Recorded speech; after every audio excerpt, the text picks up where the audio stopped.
அவர் அண்ணாமலை வந்து அமித்ஷாவையே DeFi பண்றாருங்க. அமித்ஷாவோட அத்தாரிட்டியை challenge பண்றாரு. அமித்ஷாவுக்கு அவர் சவால் விடுறாரு. குறைந்த விலை நிறைந்த தரம் தங்கள் தேவைகள் அனைத்தும் ஒரே இடத்தில் ஜெயச்சந்திரன். மிஸ்டர் கோல்ட் தரத்திலையும் அளவுலையும் நோ காம்ப்ரமைஸ். மிஸ்டர் கோல்ட் 100% கடலெண்ணெய். மெட்வே ஹாஸ்பிட்டல்ஸ் ஆரோக்கியத்திற்கான சிறந்த வழி.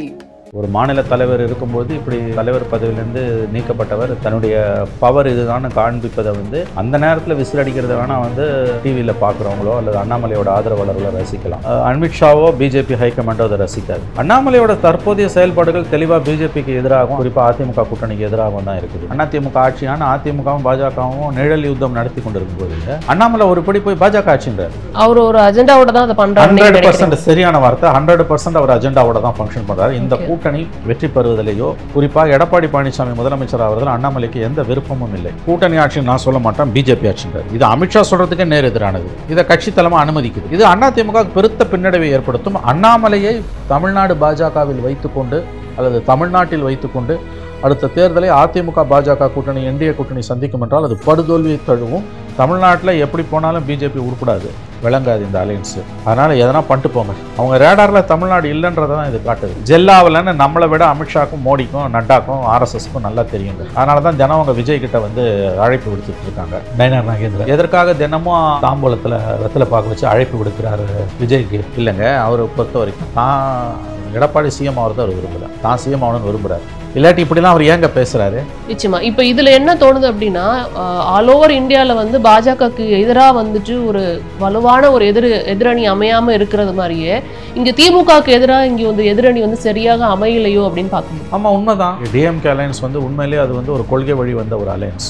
ஆன்டி இந்துத்துவ, ஆன்டி ஃபண்டமெண்டலிசம், ஆன்டி பிஜேபி. அதுவும் ஆனா இந்த தரப்பினர் என்ன சொல்றாங்க, பாஜக அதிமுக தரப்பினர் திமுக கூட்டணி உடையும், பொறுத்திருந்து பாருங்க. அது ரொம்ப நப்பாசை, பச்சை பொய்ய ஜமக்காலத்தில் வடிகட்டின பொய்ய நெஞ்ச போய் தன்னெஞ்சரிய பொய்ய இருக்க பொய் தப்பின் தன்னந்தே தன்னை சுடணும் வள்ளுவன். அந்த மாதிரி இவங்க தெரிஞ்சே பொய் பேசுறாங்க. இவங்களுக்கு நல்லா தெரியுது. இவங்களுடைய அற்ப ஆசைகளை இவர்கள் தீர்த்துக் கொள்கிறார்கள். திமுக கூட்டணி கண்டிப்பாக உடையாது, எழுதி வைத்துக் கொள்ளுங்கள். நான் சொல்றேன், அது ஒரு கொள்கை கூட்டணி. அமித்ஷா அவர்கள் வந்து பேசிட்டு போயிருக்கிறாரு. அந்த மேடையில வந்து அண்ணாமலை அவர்களோட பேரை சொல்லும்போது அங்க இருக்கிற மக்கள் வந்து ஆர்ப்பரித்ததை பார்க்க முடிஞ்சிச்சு. கிட்டத்தட்ட வந்து ஒரு ஆடியோ லான்ச்ல ஒரு நடிகரோட பேர் சொன்னா எப்படி வந்து ஒரு கோரஸ் இருக்குமோ அந்த அளவுக்கு ஒரு கோரஸ் இருக்கிறத பார்க்க முடிஞ்சிச்சு. அப்ப இங்க இருக்கிற எல்லாத்துக்கும் தோன்ற ஒரு விஷயம் என்னவா இருந்ததுன்னா, தமிழக பாஜக அண்ணாமலை தக்க வைக்க தவறியதா அப்படின்ற ஒரு விஷயமா இருந்துச்சு. தலைப்புச் செய்திகள்ல வந்து தமிழகத்துல பாஜக இப்ப இடம்பெறவில்லை சமீப காலமா, அப்ப அது வந்து அண்ணாமலை இல்லாததான் காரணமா அப்படிங்கிற ஒரு கேள்வி உருவாக்குச்சு. அதை பத்தி நீங்க என்ன நினைக்கிறீங்க? அண்ணாமலை பேரை சொன்னோன்னே, அமித்ஷா சொன்னோன்னே, அண்ணாமலை ஜின்னு சொன்னோன்னே ஒரே ஆரவாரம் விசில் எல்லாம் கேட்குது. ஆனால் இதெல்லாம் வந்து அளவுகோலாக எடுத்துக்க முடியாது. இதை டெல்லி எந்த அளவுக்கு ரசிக்கும்னு தெரியல. அவர் வந்து தன்னோட வெயிட்டை காட்டுறாரு. அங்கே ஒரு மாநில தலைவர் இருக்கும்போது இப்படி தலைவர் பதவியிலேருந்து நீக்கப்பட்டவர் தன்னுடைய பவர் இதுதான் காண்பிப்பதை வந்து அந்த நேரத்தில் விசில் அடிக்கிறத வேணால் வந்து டிவியில் பார்க்குறவங்களோ அல்லது அண்ணாமலையோட ஆதரவாளர்களோ ரசிக்கலாம். பட் அமித்ஷாவோ பிஜேபி ஹைகமாண்டோ அதை ரசிக்காது. அண்ணாமலையோட தற்போதைய செயல்பாடுகள் தெளிவாக பிஜேபிக்கு எதிராகவும் குறிப்பாக அதிமுக கூட்டணிக்கு எதிராகவும் தான் இருக்குது. நேற்றுக்கு பேசும்போது அவர் பேசுறாரு, நேற்றைக்கு முன்தினமும் அவர் பேசும்போது சொல்றாரு, தமிழ்நாட்டில் கூட்டணி ஆட்சின்னு நான் சொல்ல மாட்டேன், பாஜக ஆட்சி தான்றாரு. பாஜக ஆட்சி தான். ஆமா, இது வெளிப்படையா அதிமுகவை சீன்றது. இது வந்து அவருக்கு அதிமுக பாஜக கூட்டணியை உடைப்பதற்கான, கெடுப்பதற்கான, சிதைப்பதற்கான, தோற்கடிக்கப்படுவதற்கான எல்லா வேலைகளையும் அவர் இன்னைக்கு செய்து கொண்டிருக்கிறார். ஆனா அமித்ஷா அவர்கள் வந்திருந்தப்ப கூட்டணி ஆட்சி தான் அப்படின்ற மாதிரி சொன்னாரு. அமித்ஷா சொல்றதுக்கு மாறா திரும்ப திரும்ப அண்ணாமலை பேசுறாருன்னா அவர் கட்சி தலைமைக்கு எதிராகவே போறாரு. கூட்டணி ஆட்சியுமே வந்து அதிமுகவோட நிலைப்பாடுக்கு எதிரான ஒரு விஷயம் தானே. கூட்டணி ஆட்சின்றதே எதிரானது. அதை விட ஆபத்தானது பாஜக ஆட்சி. ஒருபடி மேல போறாரு அவர். இப்ப கூட்டணி ஆட்சியா அதிமுக ஆட்சியான அதிமுகவும் பாஜகவும் நிழல் யுத்தம் நடத்தி கொண்டிருக்கும் போது அண்ணாமலை ஒரு படி போய் பாஜக ஆட்சின்றார். உங்களுக்கு 7% 8% ஓட்டு வச்சிருக்க ஒரு கட்சிக்கு அப்போ இது சீண்டி பார்க்குற வேலை. அவர் அதிமுக பாஜக கூட்டணி தோற்கடிக்கப்பட வேண்டும், படுதோல்வியை தழுவ வேண்டும் என்று விரும்புகிறார் அண்ணாமலை அவர்கள். அதனால தான் இப்படிலாம் அவர் பேசுறாரு. எதுக்கு ஹைகமாண்ட் அவரை விட்டு வச்சிருக்கு? அவர் ஒரு அஜெண்டாவோட தான் அதை பண்றாரு. 100% சரியான வார்த்தை. 100% அவர் அஜெண்டாவோட தான் ஃபங்க்ஷன் பண்றாரு. இந்த கூட்டணி வெற்றி பெறுவதிலேயோ குறிப்பாக எடப்பாடி பழனிசாமி முதலமைச்சர் ஆவதில் அண்ணாமலைக்கு எந்த விருப்பமும் இல்லை. அதனால தான் கூட்டணியை கெடுக்கிற வேலையை செய்கிறார். ஏங்க அலையன்ஸ் வச்சு அவர் தாங்க வந்து அமித்ஷா பக்கத்தில் ரைட் ஹேண்டில் உட்காந்து லெஃப்ட் ஹேண்டில் உட்காந்துருக்காரு. Right handle Edappadi, left handle Annamalai உட்காந்துருக்கும் போது அமித்ஷா சொல்றாரு, எடப்பாடி பழனிசாமிக்கு நேத்திரத்துவமே என்டிஏ சர்க்கார் பனேகான்றார். எடப்பாடி பழனிசாமிக்கு தலைமையின் கீழ் என்டிஏ அரசை நிறுவுவோன்றார்.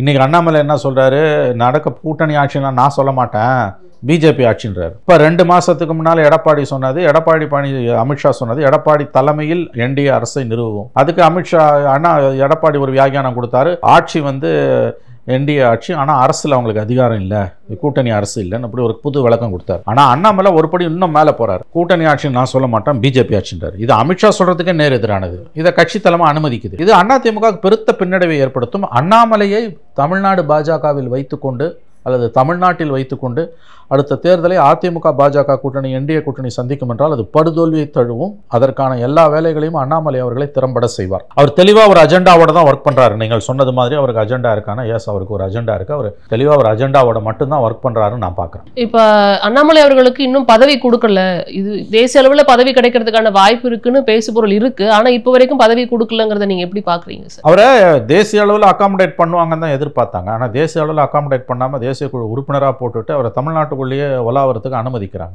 அப்போ அமித்ஷாவோட பிளானு பிஜேபியோட பிளான் என்னன்னு நமக்கு புரியல. ஓரளவுக்கு எப்படி புரிஞ்சுக்கலாம்னா, தமிழ்நாட்டில் எப்படி போனாலும் பிஜேபி உருப்படாது, விளங்காது இந்த அலையன்ஸு. அதனால் எதனா பண்ணிட்டு போங்க, அவங்க ரேடாரில் தமிழ்நாடு இல்லைன்றதை தான் இது காட்டுது. மற்ற மாநிலங்கள்லங்க நான் ஒரு விஷயம் சொல்கிறேன், அவ்வளோ இலகுவா விட்டுருவாங்களான்னு. எக்ஸாக்ட்லி, அதுதான் கேள்வியே. இப்போ நான் ஒன்று சொல்கிறேன் உங்களுக்கு, மற்ற மாநிலங்களில் வந்து கஷ்டப்பட்டு ஆட்சியை பிடிச்ச பிஜேபி, அங்கெல்லாம் இதே மாதிரி அமித்ஷா போவார், உட்காருவார், எல்லா குரூப்பையும், பிஜேபிக்குள்ளே பல குரூப் இருக்குது எல்லா மாநிலத்திலையும், எல்லாத்தையும் இழுத்து கட்டி அவர் வந்து சேர்த்து வைப்பார். அவங்களுக்கு வந்து தெளிவாக அஜெண்டா கொடுப்பாரு. இந்த மாதிரி ஆளாளுக்கு ஒன்று பேச முடியாது, வாயில வந்ததெல்லாம் யாராலும் பேச முடியாது, ஒரு குரலில் தான் கட்சி பேச முடியும்.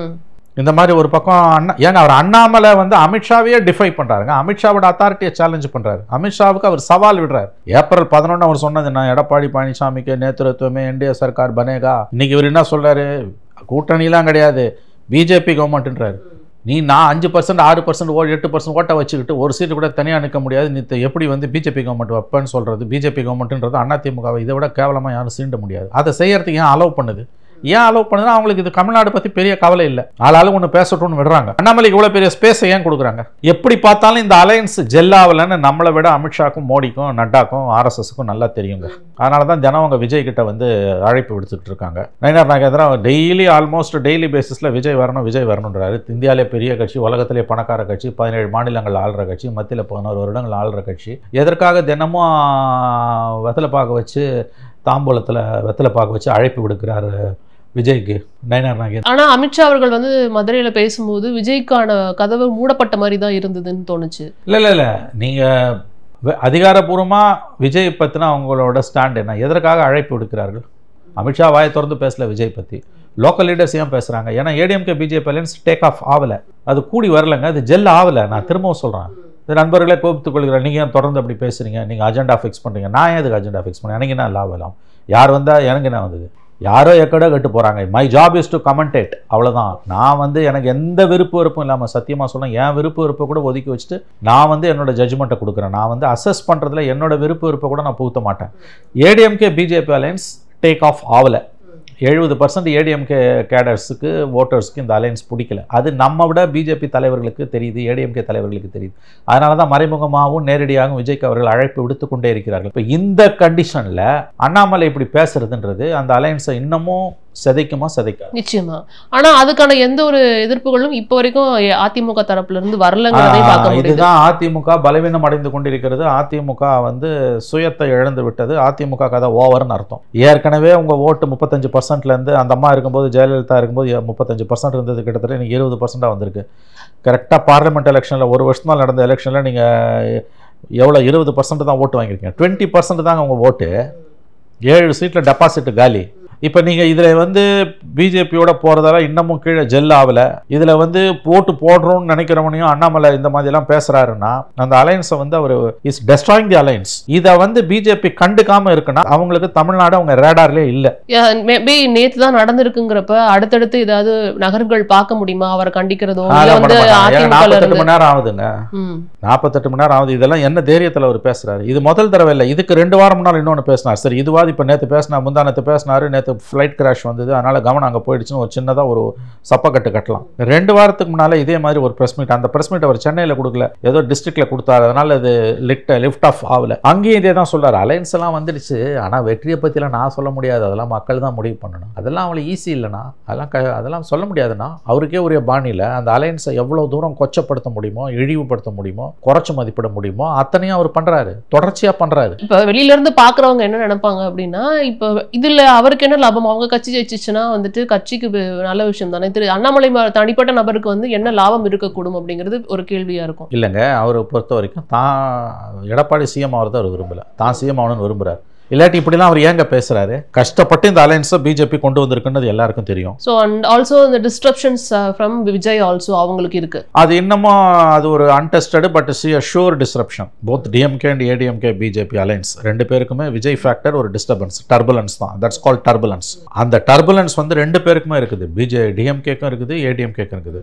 ஜெயலலிதா நரசிம்மராவ் பண்ண தப்பு காங்கிரஸ் ஏடிஎம்கே அலையன்ஸ் போய் எப்படி படுதோல்வியை தழுவியதோ அதை நோக்கி பாஜக அதிமுக கூட்டணி நகருகிறதுன்னு தான் நான் பார்க்கிறேன். நான் 96 பார்த்தேன், அதனால நான் சொல்றேன். நிச்சயமா இப்போ இதுல என்ன தோணுது அப்படின்னா, ஆல் ஓவர் இந்தியால வந்து பாஜகக்கு எதிராக வந்துட்டு ஒரு வலுவான ஒரு எதிரணி அமையாம இருக்கிறது மாதிரியே இங்க திமுகக்கு எதிராக இங்க வந்து எதிரணி வந்து சரியாக அமையலையோ அப்படின்னு பார்க்க முடியுது. ஆமா, உண்மைதான். ஏன்னா இங்கே வந்து டிஎம்கே அலையன்ஸ் வந்து உண்மையிலேயே அது வந்து ஒரு கொள்கை வழி வந்த ஒரு alliance. It's alliance with some principles, anti Hindutva, anti fundamentalism, anti BJP, அதில் தெளிவாக இருக்காங்க. அவங்க வந்து அந்த பாலிசியை வந்து என்ன விலை கொடுத்தாலும் அவங்க அதில் காம்ப்ரமைஸ் பண்ண மாட்டாங்க. இடதுசாரிகள், காங்கிரஸ், விசிகா, இந்த 4 கட்சிகளும் காசு எவ்வளோ கொடுத்தீங்கனாலும் அவங்க அணி மாற மாட்டாங்க, பிஜேபியோட அவங்க போக மாட்டாங்க. திமுக கண்டிப்பா இந்த எலெக்ஷன்ல போகாது. அது ஆனா இந்த தரப்பினர் என்ன சொல்றாங்க, பாஜக அதிமுக தரப்பினர் திமுக கூட்டணி உடையும், பொறுத்திருந்து பாருங்க. அது ரொம்ப நப்பாச பச்சை பொய்ய, ஜமக்காலத்தில் வடிகட்டின பொய்ய, நெஞ்ச பொய், தன்னெஞ்சரிய பொய்ய இருக்க, பொய் தப்பின் தன்னந்தே தன்னை சுடணும் வள்ளுவன். அந்த மாதிரி இவங்க தெரிஞ்சே பொய் பேசுறாங்க. இவங்களுக்கு நல்லா தெரியுது, இவங்களுடைய அற்ப ஆசைகளை இவர்கள் தீர்த்து கொள்கிறார்கள். திமுக கூட்டணி கண்டிப்பாக உடையாது, எழுதி வைத்துக் கொள்ளுங்கள். நான் சொல்றேன், அது ஒரு கொள்கை கூட்டணி. காங்கிரஸ், இடதுசாரிகள், விசிகா, இவங்க அத்தனை பேரும் ஆன்டி பிஜேபியில் ரொம்ப ஸ்ட்ராங்காக இருக்காங்க. திமுக 26 ப்ரோ பிஜேபியாக போவாது. அதனால் ஆன்டி பிஜேபி ஸ்டாண்டு இவங்களை இணைக்கக்கூடிய ஒரு பாலமாக இருக்குது, சிமெண்டிங் ஃபோர்ஸ். மதிமுகக்குள்ளே ஒரு சின்ன ஊசலாட்டம் இருந்தாலும் அவங்களும் போக மாட்டாங்க. ஏன்னா வந்து அது ரொம்ப அவலமாக இருக்கும். கடந்த காலங்களில் தேர்தலுக்கு தேர்தல் ஜம்ப் பண்ணி அணி மாறின மாதிரி இந்த தடவை மாற மாட்டாங்க. ஏன்னா இந்த தடவை மாறினா ரொம்ப அவலமாயிடும் அவங்களுக்கும் தெரியும். அதனால இந்த மீதி இருக்கக்கூடிய சிறுபான்மையின கட்சிகள்லாம் போக மாட்டாங்க அவங்களுக்கு. இது நம்ம ஏன் வந்து இந்த ஜட்ஜ்மெண்ட்டை எடுத்துட்டு வரோம் அப்படின்னா, ஐ மீன் இந்த மாதிரி ஒரு ஃபேக்டரை எடுத்துட்டு வரோம் அப்படின்னா, ஏற்கனவே வந்து தனிச்சு வைகோ அவர்கள், திருமாவளவன் அவர்கள், விஜயகாந்த் தலைமையில் வந்து ஒரு கூட்டணி அமைச்சது பார்க்க தானே முடிஞ்சது, மக்கள் நல கூட்டணின்னு. அது போன்ற அமையறதுக்கு இங்கே வாய்ப்பு இல்லாமல் போயிருமா அப்படின்ற ஒரு விஷயத்துக்காக தான், அந்த ஃபேக்டரை வச்சு தான் இதை பற்றி பேசுகிறோம் நம்ம. 2 விஷயம். ஒன்று, 2016 அன்னைக்கு அந்த மக்கள் நல கூட்டணி வந்ததுக்கு காரணமே ஸ்டாலின் தான். அவர் தன் கட்சிக்கு, திமுகவுக்கு கூட்டணி கட்சிகள் வர வேண்டாம் என்று வெளிப்படையாக விரும்பினார். அவர் தெளிவாகவே தேர்தல்களுக்கு சில மாதங்களுக்கு முன்பு விசிகா தலைவர்களை அழைத்து நாங்கள் தனியாக போக போகிறோம், ஜெயலலிதா 14 போன மாதிரி நாங்கள் 16 தனியாக போக போகிறோம், நீங்கள் உங்கள் பாதையை பார்த்து கொள்ளுங்கள், நான் கடைசி நேரத்தில் சொன்னதாக இருக்கக்கூடாது, நீங்கள் முதல்லையே நீங்கள் இதை பார்த்து கொள்ளுங்கள், அதனால தான் நான் உங்களுக்கு சொன்னேன் அப்படின்னு சொல்லிட்டு அவரே வந்து விசிகாவோட எம்பி, தற்போது எம்பியாக இருக்கக்கூடிய அன்றைய பொதுச் செயலாளர், இன்றைய பொதுச் செயலாளர் ரவிக்குமார் அழைத்து ஸ்டாலின் அவர்களை சொன்னார். இந்த கருத்தை பிஹைண்ட் வுட்ஸ் தொலைக்காட்சிக்கு நான் தலைவர் திருமாவளவன் அவர்களை பேட்டி காணும்போது அவரே பதிவு செய்திருக்கிறார். உங்கள் தொலைக்காட்சியிலே அவர் பதிவு செய்திருக்கிறார், நீங்கள் வேண்டுமானால் போட்டு பார்த்து கொள்ளலாம். மக்கள் நல கூட்டணி உருவானதுக்கு காரணமே முழுக்க ஸ்டாலின் தான். நம்பர் 1. நம்பர் 2, அந்த மாதிரி இன்னைக்கு இல்லை. அன்னைக்கு வந்து கூட்டணி கட்சிகள் வேண்டாம் என்று சொன்ன ஸ்டாலின் இன்னைக்கு எக்ஸ்ட்ரா மைல் டிராவல் பண்ணி எல்லாரையும் அரவணைச்சு தான் கொண்டு போயிட்டு இருக்காரு. 3 தேர்தல்களை ஒரே கூட்டணியை கலைஞர் கூட வச்சு சமாளிச்சதில் இன்னைக்கு ஸ்டாலின் சமாளிச்சுட்டு இருக்காரு. 2வது, அது உண்மையிலே ஒரு பெரிய சாதனை. 2வது முக்கியமான விஷயம், அன்னைக்கு பிஜேபி ஃபேக்டர் இல்லை, இன்னைக்கு பிஜேபி ஃபேக்டர் இருக்கு. அதனால வந்து 2016 வந்த மாதிரியான மக்கள் நல கூட்டணி மாதிரியான முயற்சிகள், அதாவது திமுகவும் வேணாம், அண்ணா திமுகவும் வேண்டாம் என்கின்ற முயற்சிகள் சத்தியமாக இந்த முறை எடுக்கப்படாது. ஏன்னா கிரவுண்டு வந்து கம்ப்ளீட்லி டிஃப்ரெண்ட். அன்னைக்கு அவரே மறுபடியும் சொல்கிறேன், மக்கள் நல கூட்டணியோட உருவாக்கத்துக்கு முழுமுதற் காரணம் மக்கள் நல கூட்டணியின் தந்தை மு.க. ஸ்டாலின். அவரே அழைச்சி சொல்லிட்டாரு, அதை திரும்பவே பதிவு பண்ணுறாரு நமக்கு பிஹைண்ட் வுட்ஸில் கொடுத்த பேட்டியில், எனக்கு கொடுத்த பேட்டியில். 2வது, பிஜேபி ஃபேக்டர் அன்னைக்கு இல்லை, இந்த அளவுக்கு இல்லை, இன்னைக்கு பிஜேபி ஃபேக்டர் இருக்குது. அதனால் வந்து இவர்கள் பிரிந்து போக மாட்டார்கள். இந்த அவங்களோட அலையன்ஸுக்குள்ளே சீட் ஷேரிங்கில் கொஞ்சம் வருத்தங்கள் இருக்கலாம், இழுபறிக்கலாம், ஆனால் அதெல்லாம் செட்டில் டவுன் ஆகிடும், அதெல்லாம் ஒரு பிரச்சனையும் இல்லை. கடந்த முறை கொடுத்ததை விட 2-3 சீட்டு கூட கொடுத்தே கூட அவங்கள ஸ்டாலின் அவர்கள் அரவணைச்சு கொண்டு போயிடுவார். 3 தேர்தல்களை வெற்றிகரமாக கொண்டு போன ஸ்டாலினுக்கு 4வது தேர்தல் மிக மிக முக்கியமான தேர்தல் என்பது தெரியும். அதனால் அவர் இந்த கூட்டணி பலவீனம் அடைவதையோ கட்சிகள் வெளியில் போவதையோ ஒருபோதும் விரும்ப மாட்டார். இது பிஜேபியோட நப்பாச அற்ப அரசியல். அங்கேருந்து வரத்துக்கு ஒரே ஒரு கட்சி அங்கேருந்து வர வாய்ப்பு இருந்த கட்சி மதிமுக. அவங்க தெளிவுபடுத்திட்டாங்க, துரை வைகோ சொல்லிட்டார் நாங்கள் போக மாட்டோம். கடந்த காலங்களில் வைகோ தேர்தலுக்கு தேர்தல் அணி மாறினமோ எந்த தடவை அணி மாறினா மிகவும் அவர்கள் அவப்பெயரை சந்திப்பார்கள். அதை அவங்க செய்ய மாட்டாங்க. 26 தேர்தல் திமுக கூட்டணி 19, 21, 24 கூட்டணி போல அப்படியே தொடரும் என்பதுதான் என்னுடைய கணிப்பு. குறைந்த விலை நிறைந்த தரம் தங்கள் தேவைகள் அனைத்தும் ஒரே இடத்தில். ஜெயச்சந்திரன். அதான் மிஸ்டர் கோல்டு. தரத்திலையும் அளவுலையும் நோ காம்ப்ரமைஸ். மிஸ்டர் கோல்ட் 100% கடலெண்ணெய். மெட்வே ஹாஸ்பிட்டல்ஸ், ஆரோக்கியத்திற்கான சிறந்த வழி.